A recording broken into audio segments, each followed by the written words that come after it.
4th and Delusional. Welcome back, everybody, to another episode of 4th and Delusional. David Biddle here with my boy, Satish Bisa. Yes, sir. Thank you for listening.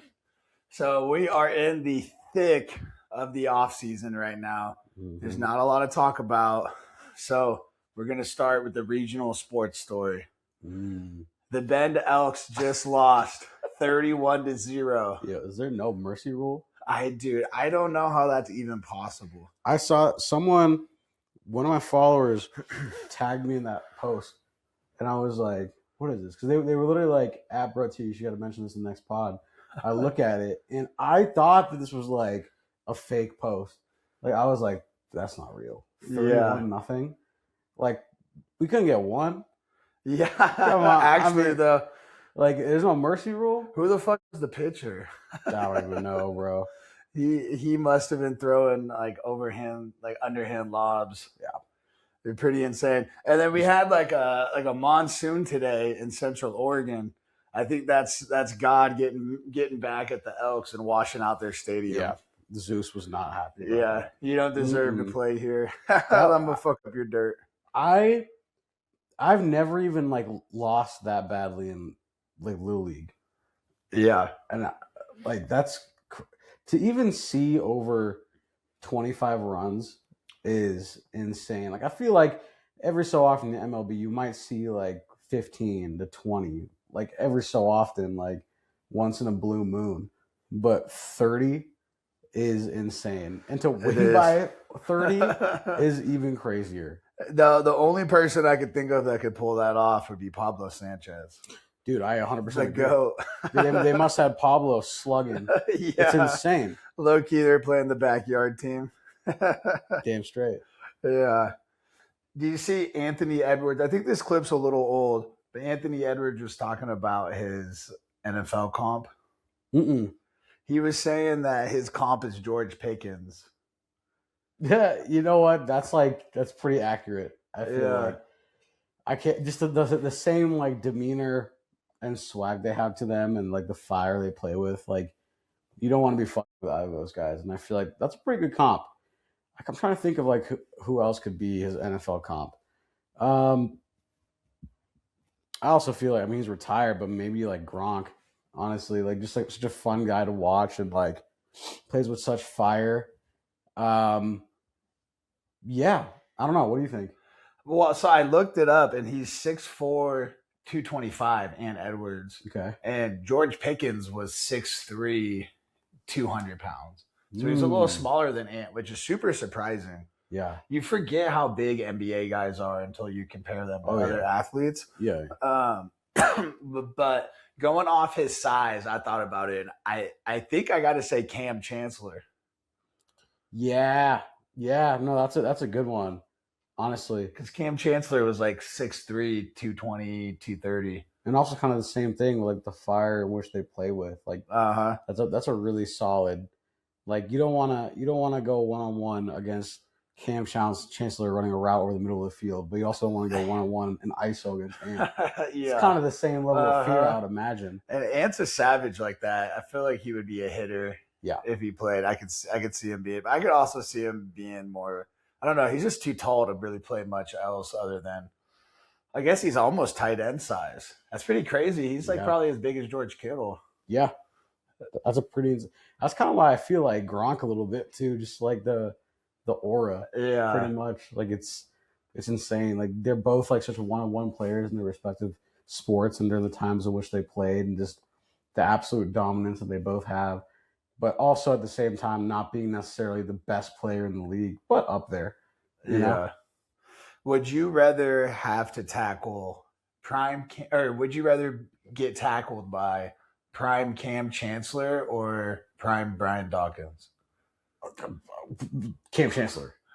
Easily. That I don't know. I think twice about that. Now, Cam Chancellor would knock me back into the 5th grade easily. Like mentally, like I would wake up and be like, "What's basic algebra? I don't know what this is." Yeah. But like, no, Brian Dawkins was a certified maniac, dude. He was a killer. He's terrifying because even like you'll see him on like isn't he like an NFL analyst somewhere? I think he was on the NFL Network a little bit. But like even I was watching a clip the other day of you remember Patrick Chung? He was safety for Pats? One of the Duck legends. Yeah, he was saying like 1 year during free agency he was visiting the Broncos, and this was like right when Brian Dawkins was like pretty like behind the scenes, like in the office or in the building, and he like had lunch with him, and he's just like such a polite, nice guy, and that to me is terrifying. Yeah. Like, I mean, I don't know too much about Cam Chancellor, but Brian Dawkins is like, he's such a very like good guy up until he puts the pads on. And that is terrifying. And you see all the clips of him like back in his heyday. Like you remember that one with I think it was Brandon Spikes, the linebacker, when he was on the Eagles, and he was like, "Oh yeah, like Spikes, I'm gonna snatch his soul." And it's like, what? It's like, I'm gonna snatch his soul. And that's just like an insane thing to say. And like, you just break the huddle. You're going back for a play. And you just say that in someone's ear. That's fucking intimidating. And the way he would like run out of the tunnel, and like you know his nickname was like Weapon X, like the Wolverine. Yeah. And it's just like, and he would just like whisper to himself, like walking out of the tunnel, like the time is now, the time has come, the time has come. If I'm walking by that, someone whispering that to themselves with a black visor, I'm like, that. No way. The head games are definitely one. Yeah, he was such a hitter. I remember him when he blew up Reggie Bush. Yeah, when Reggie was on the Saints. God, dude. That might be like top 3 biggest hits in NFL history. Yeah. It's up there. Now Cam Chancellor is for sure a close second, for sure. But like, just the absolute fear of lining up against Brian Dawkins would just be like way too much to handle. I feel like Cam Chancellor was a hitter, but I don't think he has the highlight reel like Dawkins. Well, Dawkins' big hits over the years are like bar none for any safety that's ever played. Yeah, and the rules weren't as strict as they are now too. Back then in his prime, it's like you could literally like lead with the crown. You might get a penalty for that, but like now it's like you'll get severely punished for that. I feel like definitely. It's just like it's just absolutely insane. Like the guy is just a maniac, and then all of his like mic'd up clips, he's like dog gummit, dag nabbit, and he's like, and that's scary to me. Like, it's like you were that terrifying, but you won't cuss.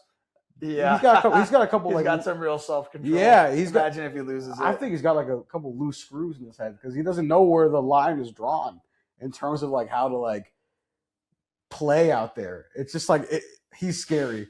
Like I feel like there's a very like sense of mental instability with Brian Dawkins that just fucking scares me. Yeah, they always say to be scared of the quiet guys. Yep, he's just in the back of the locker room, just doing it by himself. And another thing was like, I'm pretty sure he had like, I heard a story that was like he had 2 lockers, one for like when he came in for Brian Dawkins, putting all his clothes and his belongings there, but all of his pads were in the next locker, and it was like Weapon X. It's like he literally like had like Jekyll and Hyde like alter persona. That's freaky. Yeah. I mean, honestly, good for him though. If you're an NFL guy and you don't have that kind of 2-way persona, I feel like you end up getting into crazy trouble in the offseason. Totally, because you just can't turn it off. Totally. Your girl makes you mad. Dude. You gotta hit her. It's like it's an issue. Brian Dawkins was letting out all of his frustration in life onto you. Yeah. I don't want any of that smoke. No, I don't either. While we're on that topic, who would you rather get tackled by? Okay. Prime Ray Lewis or Brian Urlacher? Urlacher, just because like, Ray Lewis is kind of the same thing. Like he's just like he's a fucking maniac. Yeah, like that guy is just like something is genuinely wrong with this guy. And like Urlacher is also like again a close second. Like it's I wouldn't both suck. I wouldn't be like, oh, thank God I'm not getting hit by Ray Lewis. I'm getting hit by Brian Urlacher instead. But Ray Lewis for sure. Like he's genuinely trying to commit homicide out there, which like he may or may not have outside off the field too. I mean, I don't know, but it's just like he has a certain level of scary to him. he may or may not have a body. He does, and coming out of like the Miami, Florida area too. It's just you got different dogs that come out of the University of Miami. Mm-hmm. And Ray Lewis is he was a headhunter. I feel like Brian Urlacher has some sort of conscience where he's not gonna try to kill you, but Ray Lewis, he's trying to kill you every time. Do you remember that one Madden intro when he was on the cover? Oh yeah, way back. I think it was like 2008 or 2010 or some shit. And I remember watching that and being like, "This guy's insane." Yeah, like this guy is like he's willing to literally die out there. I feel like Brian Urlacher at least had the self-awareness to be like, "I shouldn't get CT. I have a family." But like Brian Urlacher's like, I mean, Ray Lewis is like, "Fuck." He's going. If I die today, I die today. Yeah, I'm willing to risk it all. Yeah, I'll go meet the Lord tonight. Yep, I don't want to be that ticket. Yeah, he seems like he's ready to die. How about you? Probably Urlacher. Like you'd rather get hit by I'm not happy with either. Yeah, they're definitely both gonna fucking hurt. I used to have a cutoff Urlacher jersey. I always lifted it in high school. That was the go-to. Our football team a bunch of us all had different cutoff jerseys for the weight room. That's awesome. Yeah, Urlacher was a stud. Did he make one Super Bowl? Yeah, it was against the Colts. Yeah. That was a crazy Super Bowl. Like in the rain in Miami, Devin Hester took it to the crib on the opening kickoff. Yeah. Like I remember being all for the Bears too. Because like during that time, the debate was also like, who's the best quarterback? Is it Peyton Manning or Tom Brady? So naturally as a Pats guy, I'm like, fuck Peyton Manning. Yeah. I hate the Colts. I hate them all. But then, yeah, it would have been sick to see the Bears win. Honestly, that year too, I remember I was rooting for the Saints in the NFC Championship. Remember when Reggie Bush caught that pass? It was like a check down or a screen or something on like the 1 yard line. And he took it to the house and then he like flipped into the end zone. Oh, he like ran around the whole secondary and like he probably ran like 200 yards to get to the end zone. But like, yeah, dude, that was crazy. But I remember watching the Super Bowl and being like, anyone but the Colts, please. Yeah, I definitely wanted the Bears to win that one. Yeah, I was an Urlacher guy growing up. He was just such a stud, like the epitome of the early 2000s linebackers that you just don't get those dudes anymore, just because of how spread out the offenses have become. Yeah, like Bobby Wagner's like almost the last, he's like the last of that era of linebackers. Like he's getting burnt left and right, like last of a dying breed. Like it's pretty crazy. Like you see a lot of these linebackers, and they're built like safeties then. You know what I mean? But I guess the game has just changed so much. Like nobody's really like running through the tackles and the guards anymore. Like it's not like there's a whole lot of shotgun and passing. So like you gotta be able to move, which like to your point is one of Bobby Wagner's probably weak spots, especially at this point in his career. Yeah. But I mean shit. I mean that's why you got guys like Sonny Styles who like run like the fastest running backs in the league, but are still big like linebackers and long like DBs. Like it's like the perfect like lab experiment that you'd want on your defense. Same with like Fred Warner too. You get those dudes that probably would be playing safety 10 years ago. Mm-hmm. You beef them up through college into their first few years in the NFL, and they end up being like 250, 265. Yeah, and playing linebacker. Yeah, you got to be able to move, because Bobby Wagner was on the Commanders last year, right? And he almost led the NFL in tackles, I'm pretty sure. But I remember every game of theirs I would watch, he would just get burnt by running backs. I was like, oh, Bob. He could not. Yeah, it was just like, you got to take him out on pass plays. Yeah. But I guess they saw it. Weak blockers. Didn't they also draft Sonny Styles? I'm pretty sure. Did, yeah. So they're trying to learn from their mistakes, I guess. I forgot Sonny Styles was on the Commanders. I think Caleb Downs on the Giants is going to be really nice. Dude, I do think the Giants are going to be solid. Like that division to me is going to come down to like who stays healthy. Yeah. I mean, like obviously last year, Jaden Daniels was in and out of the lineup. I mean, he was out for 6 weeks with his elbow. Yeah. But even after that, it was just like they were screwed by that injury. And you can say the same thing about the Giants. Like if Jackson Dart can't stay healthy, Scatterboot can't stay healthy, they're kind of chalked to, but you never know. I mean, yeah. I feel bad for all studs that go to the Giants because it's pretty much guaranteed your knee is going to get ruined. Dude, it's such a bad track record. Yeah. Like all of their like superstars on offense get hurt. Yeah. ODB, Saquon, Malik, even like Darren Waller when he was back on the Giants, I think he messed his knee up. You know, it's funny you bring up the Giants and their skill position players because I was looking at free agency moves this offseason. One sleeper move that I think a lot of people aren't paying enough attention to is the Titans signing Wan'Dale Robinson. Like, honestly, no bullshit. Like he's probably one of the smoothest, quickest route runners in the league. And that's huge for an up-and-coming quarterback like Cam Ward. Yep. Like, Cam Ward didn't play, like, bad last year, but it was kind of like, who was his best receiver? You know, like, it was... Yeah, literally Alec, DK, who, like, I mean, they're not scrubs, clearly, but it's like you bring a guy like Robinson. Didn't they draft Carnell Tate? Yep. Yeah, that's also a big pickup. Like, not saying they're going to cook, but, I mean...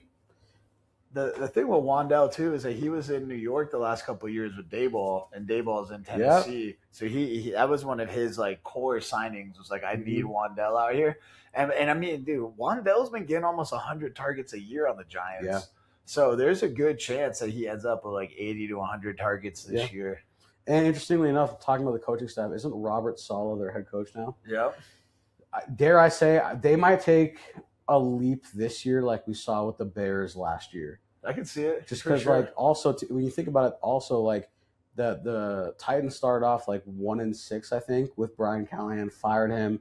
They had Mike McCoy in there as the temporary, the interim coach, and it's like you don't really have stability like that, and a guy in the, in the coaching room, like leading the charge. It's hard because you're putting all the pressure on your rookie quarterback essentially.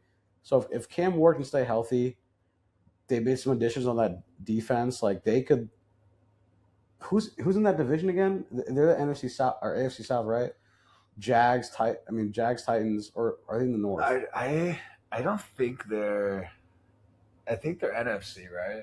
AFC for sure. Oh, they are. AFC for sure. That'd be AFC East because I think AFC South. Are they AFC South? I think so. Okay, because I know AFC South is the Panthers, the Jaguars, and Panthers are in the NFC South. Oh, okay. But point being, I think they could. Sorry, people. I think they can make a run for, a potential wild card spot. Honestly, like assuming they're in the same division as the Jags and the.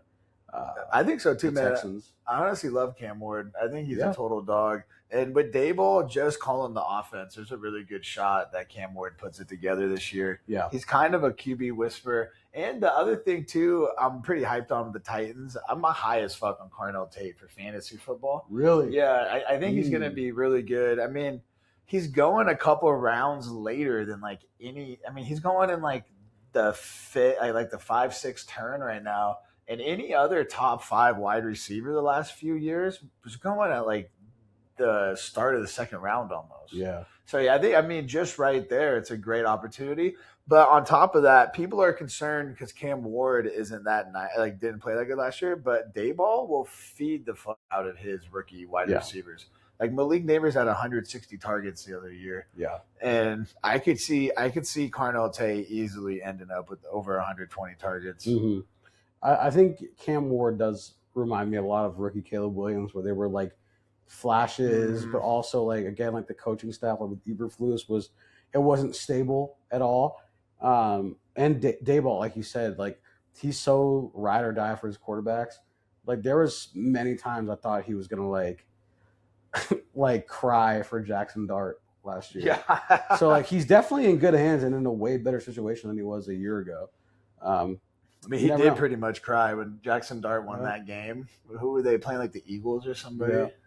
Yeah. They were like, "Where's my quarterback?" Like 0-6. He's like so mad they're taking him into the tent. Yeah. And they ended up winning that game, right? Like that was like an insane game. Yeah, you could tell at the end of the game, Daboll thought that win was going to save his job. Yeah.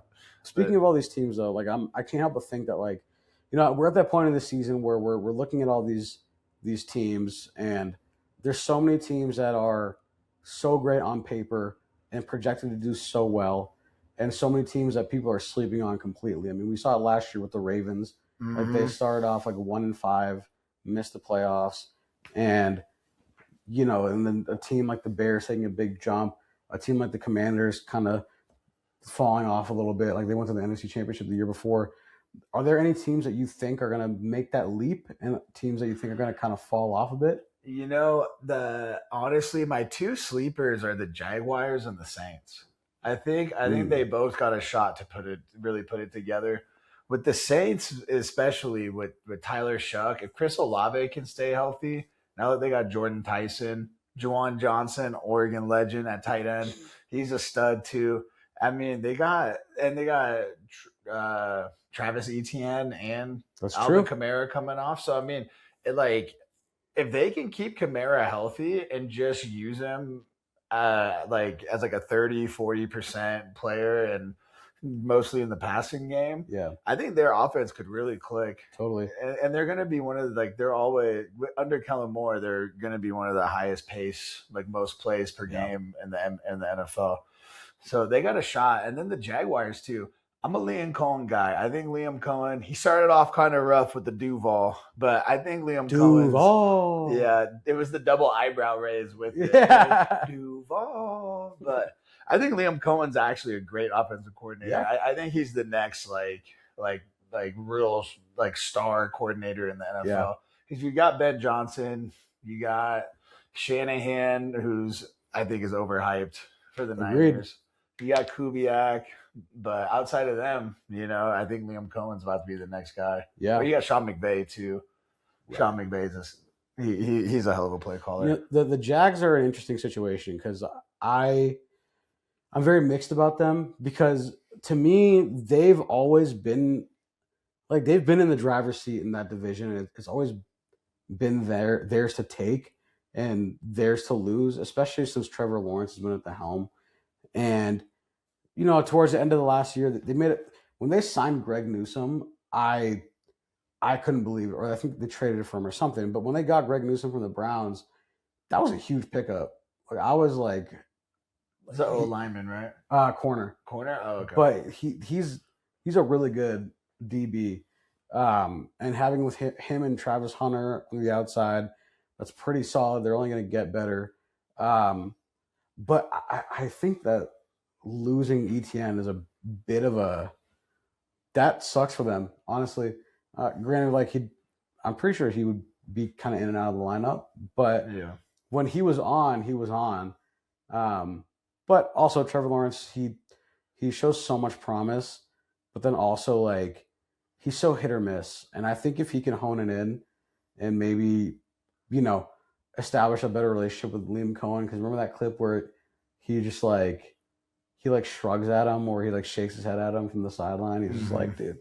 But I mean, it's still such a young team with so much promise, and I think that we're at that point now in the AFC where there's plenty of room for younger, fresher teams to come in and swoop. I mean, we literally saw it last year with the Pats.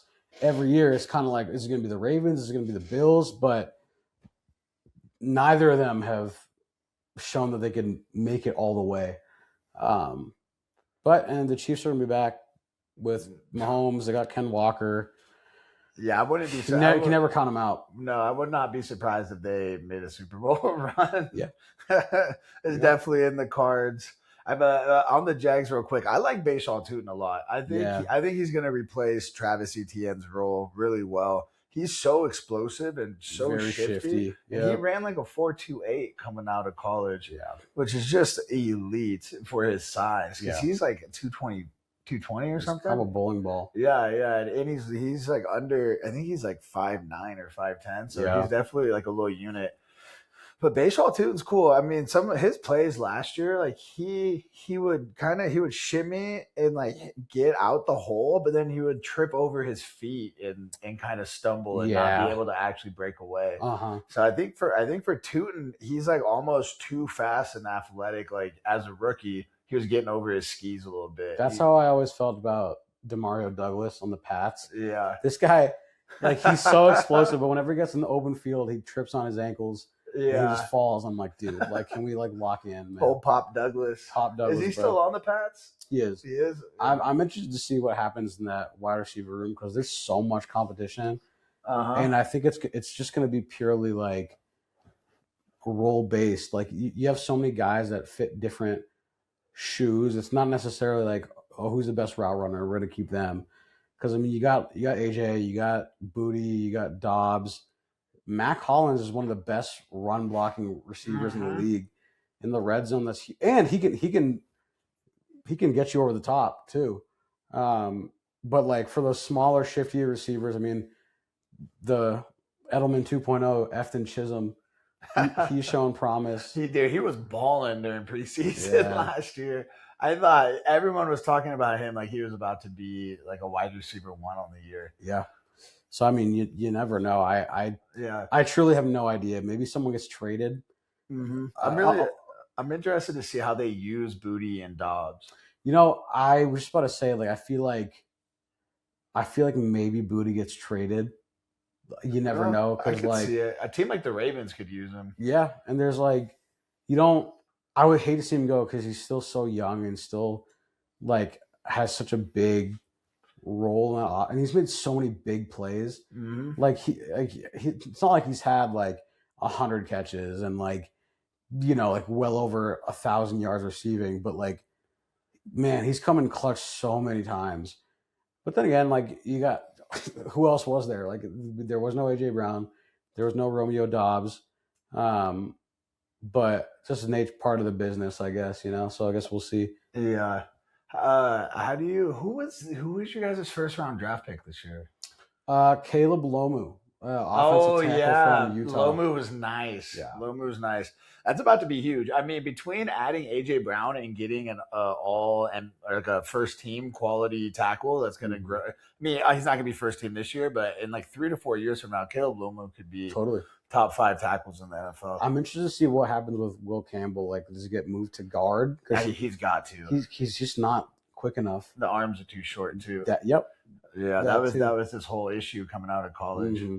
Yeah. Granted, like I understand he was playing banged up in the playoffs, but like when we played the Texans, like we were just getting like Will Anderson was having a fucking field day with this kid. Yeah. Granted, Will Anderson's like top 3 defensive end now, but damn, like I was at a point too where I wouldn't have been upset if the first 5 rounds of the draft the Pats just took linemen. I would have been okay with that. Yeah. But we'll see. Yeah, we will. Yeah, I'm feeling pretty good about the Patriots, even though you guys' schedule is going to be pretty booty this year. Yeah, I think so. Will be competitive. I think so too. I think a lot of people are like neglecting the fact that the scheduling thing is interesting because like, I see the argument. It's like, oh, like you only won because you like played subpar teams at best, but it's like good teams are supposed to go out and win those games. Like I like to think of the Tampa Bay Buccaneers last year. They started off 6-2. What happened? They missed the playoffs. They ended up like 7-8, 7-9, something like that. And like it's one of those things where like if they lose to those teams, they're bad. But if they win against those teams, they're still bad. I don't get that. That's logic. A good take. That's a good take. Yeah. But to your point, like I do think that there's going to be a lot of hard fought games, and it's going to be like, I think so many of those games are going to come down to like 2-minute drill, Yeah. But we'll see. Well, while we're talking football, I got another one of those questions for you. Okay. Who would you rather tackle? Okay. Prime Jerome Bettis or prime Derrick Henry?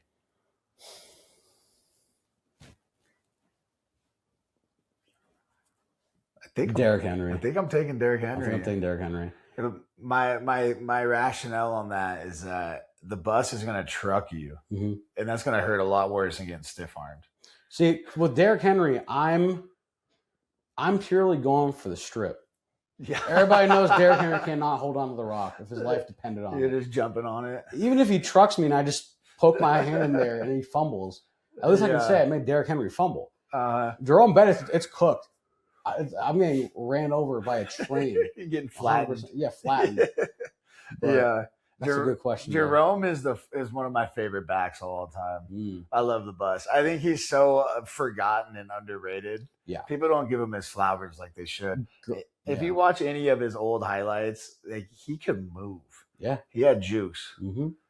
It's just like, it's one of those things too where like big backs like that are like, you don't see them anymore. And it was such a sight to see, like guys like him, Brandon Jacobs, now Derrick Henry, obviously, but like the game has changed so much that the expectation is that you're like low center of gravity and you're which rightfully so. Like I feel like that's the ideal build for a running back, but man, was that fun to watch though. Mm-hmm. It was a different era. And now you got to be like a 4-3 guy basically to be like a running back. It's interesting. Like you would see guys like that, and you'd see guys like Darren Sproles, and you'd be like, Sproles is too small to be a running back. But now that's like that.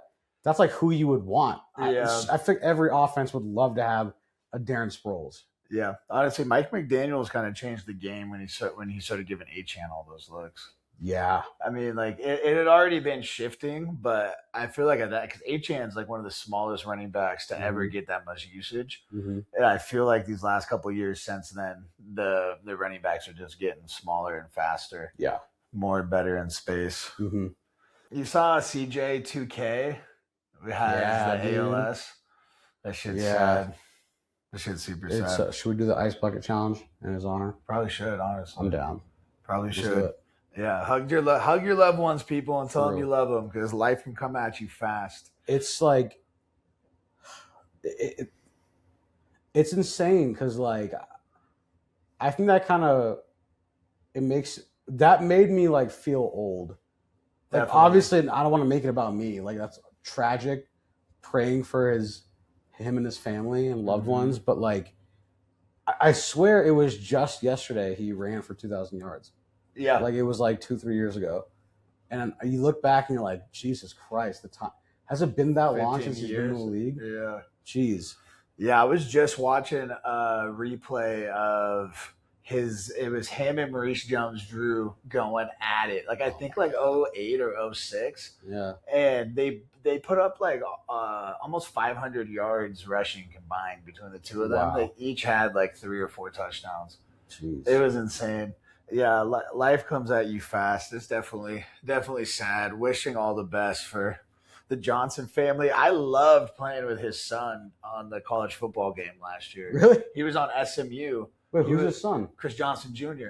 He was the third string running back on SMU, 98 overall speed, 99 acceleration. Jeez. And he was like a 75 overall. I would sub him first string every time. And I probably averaged like 150 yards a game with him. Wow. Playing online against people.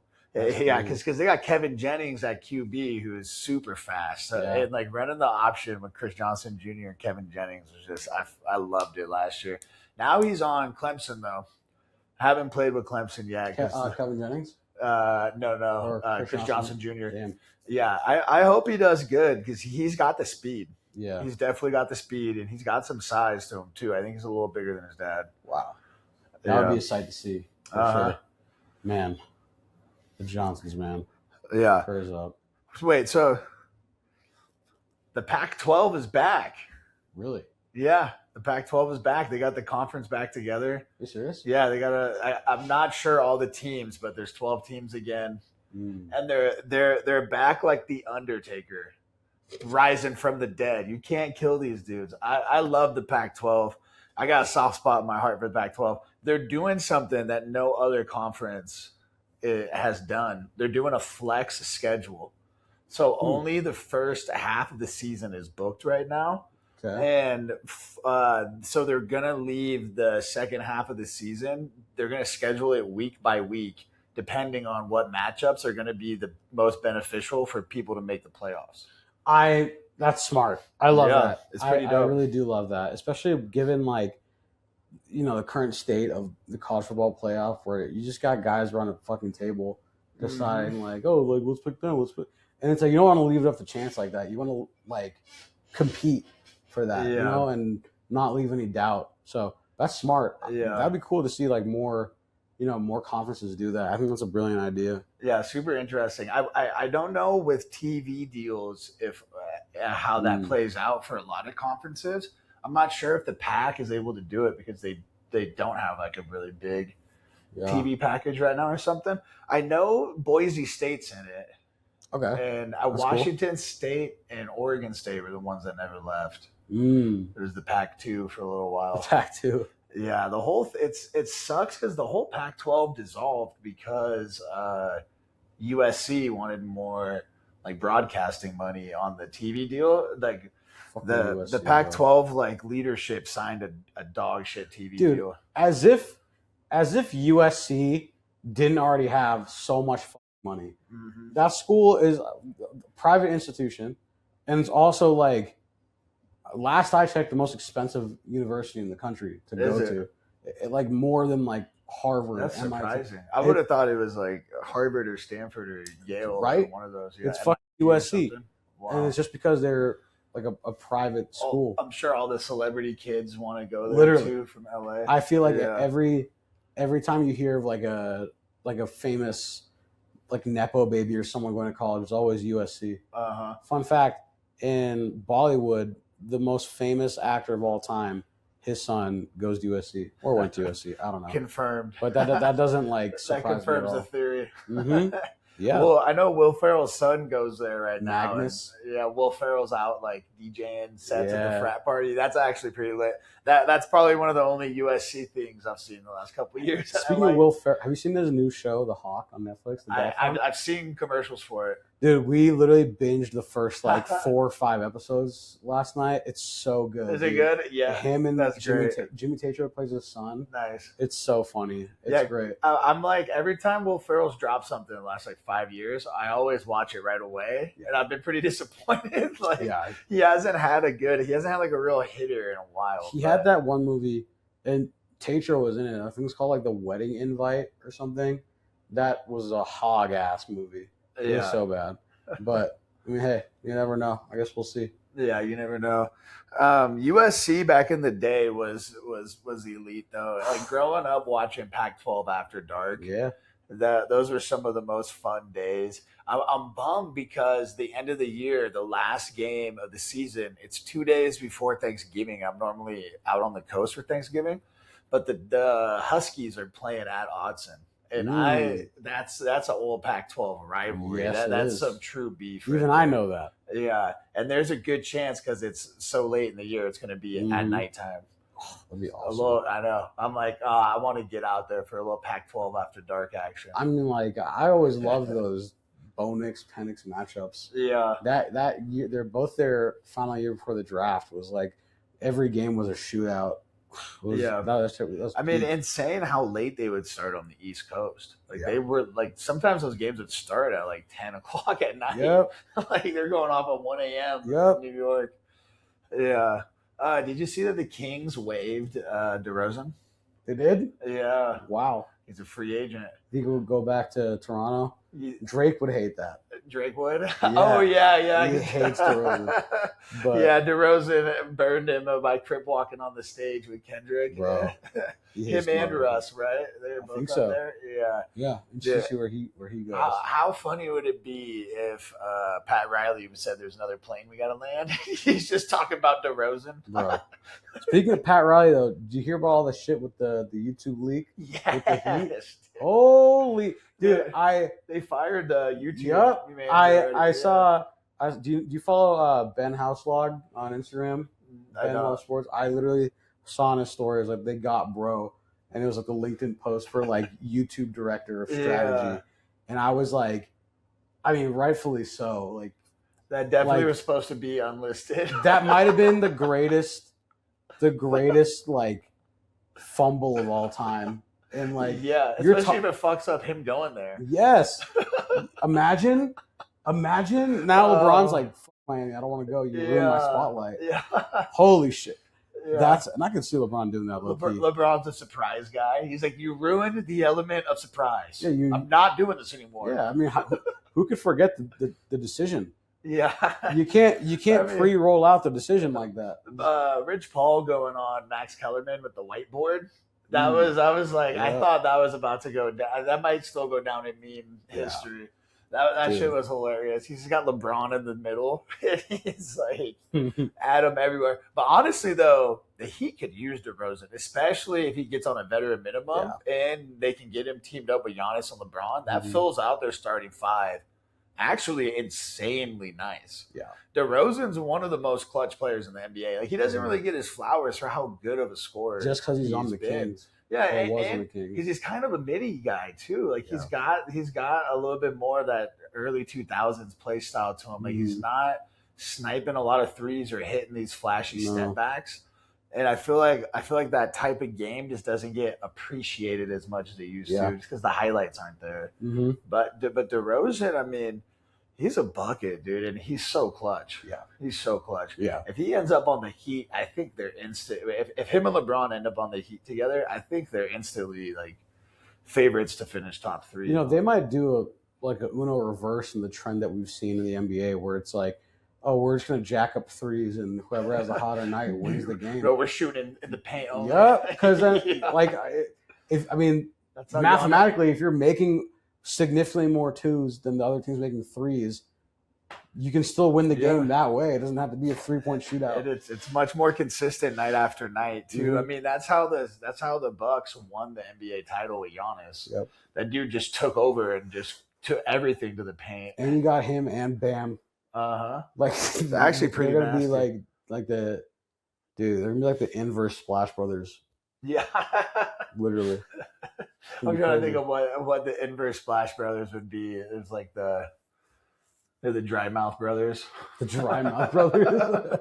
That's good. I like that. Yeah, I like the Heat. If they just need to add another couple pieces because their roster right now, if they get LeBron, is going to be pretty dog shit. Yeah, and the Kings too. Like, what the hell are the Kings doing? I cannot believe, like they got to trade Sabonis, man. Get him, let him free. Yeah, Sabonis is a sleeper. I went to preschool with him. Shout out, Domas. Really? Yeah. What? Yeah, he grew up in Portland. Yeah. Wow. Yeah, I remember his dad Arvidas would come into pick him up like almost every day from preschool. What? Yeah. That's insane. Yeah. Jeez. Yeah, I honestly was before we got Klingon 2 years ago, I wanted us to get to trade for Domas. Wow. But I like him a lot.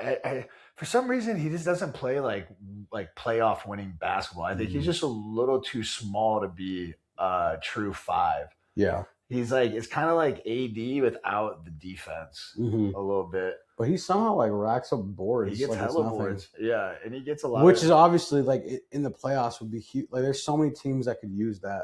Yeah, so for badly. Sure. If somehow the Pacers could get him back, and they get Halliburton healthy, he would be so nice to go between Zubac and Siakam. Yeah, that'd be a pretty insane lineup. Yeah, jeez, it would be. Oh yeah. Oh, I gotta add this real quick on the CT on the Chris Johnson versus Maurice Jones-Drew game that I watched. The announcer had a line in this game that was one of the most absurd lines I've ever heard from an announcer. What did he say? This dude, Chris Johnson, breaks off like a 60-yard run, and the dude's like, "He's got to get away from the cop speed." What? He yells it in the booth. He said, yeah. What? It was so bad. That is the most insane thing to say. Yeah. He's got to run away from the cop speed? Yeah. What the fuck? Yeah, and it's like 2008 too, so he probably really meant it. Yeah, he literally it was a different time. That's up there with Mark. You know the Mark Jackson clip where it's like a Lakers playoff game, and he's doing the play-by-play, and he says something where he's like, "Are you kidding me? I've knocked Savannah James out the park." What? You heard that? And No. He got fired like the next day because of it. Oh, so it got him kicked off TV. My God! Speaking of getting kicked off TV, you seen all the layoffs that ESPN did? Yep. Like Ryan Clark Charles Bart Davis. Scott. Charles Davis catching strays. That's honestly kind of a heartbreaker. That one is. He's such a sweetheart, but everyone else is. I was kind of like, yeah, Get Ryan Clark the fuck out of they there. don't really like add much value. Like I watching Ryan Clark and Bart Scott would just be. I'd be like, oh my God. Like one thing I love about Ryan Clark is that he's so pro like Black culture and representation and like getting more of a spotlight on TV, which is great, especially in the sports world. Like it's so predominantly like white, like ex-quarterbacks. Historically, yeah. And like seeing him up there is like, oh, cool. I love what he stands for and like the message he's trying to push out. But then you hear the fuck shit he would say, and you're like, this fucking guy. And the same with Bart Scott. Bart Scott is just an idiot. Yeah, honestly. Some of the NFL defensive guys just have crazy takes. Yeah. And you can tell they're talking behind their ego a lot of the time. Like their pride is like hurt by admitting that someone's better. I mean, isn't that literally what like Ryan Clark said to Schrager? Like he was kind of like, that's like your non-player talking. And so he basically was saying like, you don't know ball the way I do because I fucking played. Yeah, but it's you like can't be putting out Peter Schrager, dude. Peter Schrager's a goat. He's a sweetheart. Like, how are you gonna say the fuck Peter Schrager? Him and Shame Wendy, on you. Him and Wendy. You can't beef with those guys. Yeah, you can't. You can't. No. Who are some guys I would love to see take their places? I would love to see Edelman on ESPN. Yeah, I don't even know who is on ESPN anymore. I literally don't watch it. At all. Like. It's funny too because when I was younger, I used to love putting on SportsCenter in the morning. Yeah, watching the top 10 before you go to school. Yeah, that was peak childhood. Mm-hmm. And SportsCenter and ESPN in general is just falling off so hard. Mm-hmm. They're just getting like it's honestly kind of tacky. And now in the era of like just online sports media. Mm-hmm. It's like why am I listening to these people talk? Like I got podcasts and other things. Yeah, where I actually know what the people are talking about. 100%. Yeah, it's pretty soon. Pat McAfee is about to run ESPN like Rob Dyrdek on MTV. Do you like the Pat McAfee show? It's not bad. I don't really watch his show, but I do love him on College Game Day.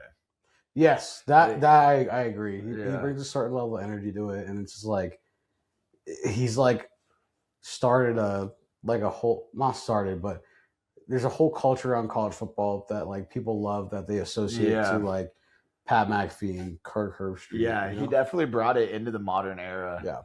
Yeah, and like he's ran with it, and the money he gives away on the kicking stuff, that's so fun. Yeah, it's awesome. Such good TV, and it's like that's just a giant tax write-off for him. Yeah, he probably did the math and is like, I make so much money, I'm gonna have to pay $5 million in taxes this year. Might as well just give it out for free to people.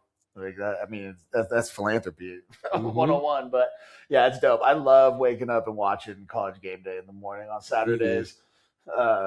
It's one of the best. And Pat's got so much energy. Yeah, it's pretty insane. I mean, to do his show like 5 days a week and then still do the College Game Day stuff on Saturday. Yeah, I mean, dude's working 6 days a week. Yeah, you know, I do respect the grind for sure. Like he's always on 10, and that's not easy. Like I feel like people don't give him enough credit for that. Mm-hmm. Like it's a very impressive thing to do at that level. It's hard, dude. Yeah. That's why I always, whenever I throw like on TV randomly, I'll throw on old Diners, Drive-Ins, and Dives with Guy Fieri, and I think the same thing, bro. I'm like, it has got to be so hard to have his energy level all the time. All the time. He's like driving 7-8 hours to get to a restaurant sometimes, like riding around his bus, and he's got to get out there and just go, oh, and just be all fired up. Yeah. Like it's honestly pretty impressive. The road trip fatigue would get me. Yeah, like I've always imagined like what is Guy Fieri doing in his dress? Like how like what's his pump up speech? You know, like he's just sitting there looking at himself like a clown, like a sad clown with his bleached hair. Just takes a deep breath. You gotta, welcome to Flavor Town. So good, dude. Go. Yeah, Guy Fieri might be he's definitely one of the guys. Have you seen the conspiracy theory that he doesn't ever actually swallow? Yeah, I have heard that. That's hilarious. It's true. I saw something where somebody that like claimed to work for him as a video editor was commenting on the post saying like we just edited out for time. Wow. And everybody else was like, yeah, right. Guy Fieri paid you to say that. Yeah. He's on payroll. 100%. Yeah. No doubt. The internet's undefeated. You wanna play a quick 82-0 before we get out of here? I would love to do that. Cool. Our podcast tradition. Yeah, we're in the thick of it. I'm calling it ball knowledge season. Let me see here. Here we go. Are we doing 82 or 20? I guess this one's 98-0. I was thinking we could do the 20-0 on Sundays, and then do the 80 Super down. The basketball on Thursdays. Let's do it. Cool. Let's do starting 5 all teams. Ball knowledge only. Knicks 92-96. You think Ewing? Or that's probably too. You need 94. That's like a rookie. Honestly, 94 John Starks or no? I think we've got to go Ewing. Yeah. Center or power forward? Center.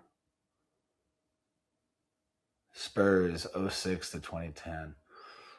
Is it Tim Duncan? Gotta have Tim Duncan. Yeah. Not even close. Chicago 97 to 2005. We got 97 Jordan. Good. Yeah. You want shooting guard or small forward? Like maybe small forward. What if we get like LeBron or something? Sure, we'll go there.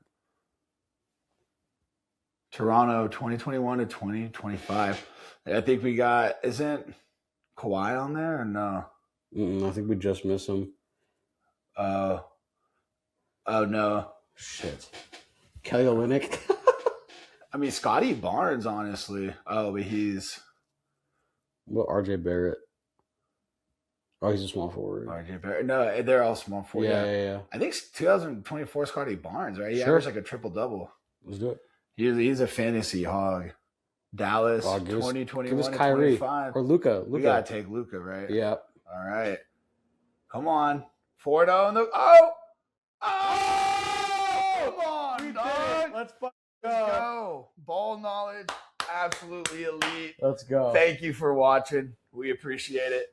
Peace. 4th and Delusional.